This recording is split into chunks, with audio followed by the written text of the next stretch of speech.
Moins de 3 mois après son élection, la cote de popularité d'Emmanuel Macron est en chute libre. En juillet, le nouveau président de la République a encore perdu 7 points dans les sondages. Désormais, il ne recueille plus que 36% d'opinion favorable. Avant lui, sur cette même période, seul Jacques Chirac avait fait pire. C'était en 1995. Alors, est-ce déjà la fin de l'état de grâce? Écoutez les explications d'Astrid Mesmorian et d'Antoine Wassas. Derrière un sourire en politique, il peut y avoir de mauvaises nouvelles. 3 mois après son entrée en fonction, la confiance vacille autour d'Emmanuel Macron. En un mois, le président subit la plus forte chute d'opinion pour un premier été de mandat sous la Ve République, excepté Jacques Chirac en 1995. Entraîné dans la chute, le Premier ministre. La cote de confiance d'Édouard Philippe baisse aussi. Pour lui, c'est le prix à payer pour réformer. Il l'explique ce matin dans Le Parisien.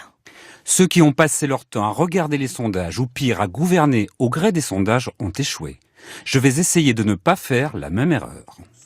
Pour voler au secours de l'exécutif, les députés de la majorité justifient les choix politiques. Y compris quand on fait des choses qui sont difficiles. C'est jamais de gaieté de cœur, entre guillemets, qu'on fait des économies. Mais il faut dire pourquoi est-ce qu'on fait des économies? Parce qu'on ne veut pas augmenter les impôts. On fait des économies parce qu'on veut tenir l'engagement de la parole de la France. Parce qu'il nous semble que c'est important d'être, pour la première fois depuis de nombreuses années, en dessous de 3% du déficit.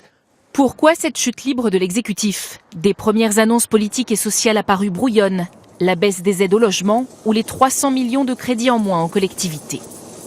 La démission surprise du chef d'état-major des armées ou les cafouillages à l'Assemblée.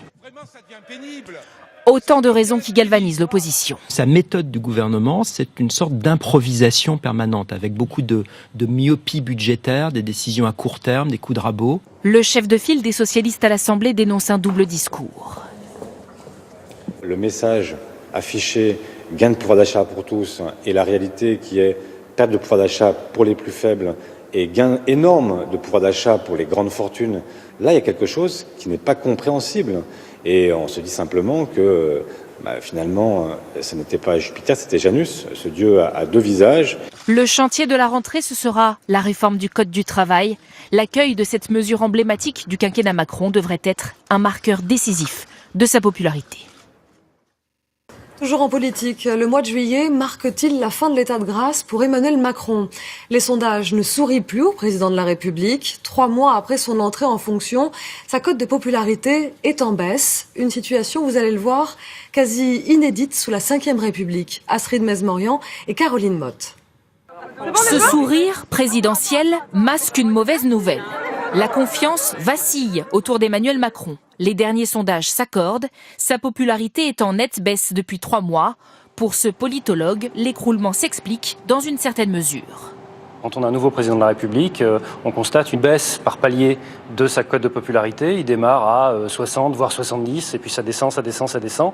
Et puis à un moment donné, il finit par être stabilisé autour de son score de premier tour. C'est quelque chose de tout à fait habituel. Ce qui est nouveau dans le cas d'Emmanuel Macron, c'est qu'il chute beaucoup plus fort et beaucoup plus vite que par exemple Nicolas Sarkozy ou François Hollande.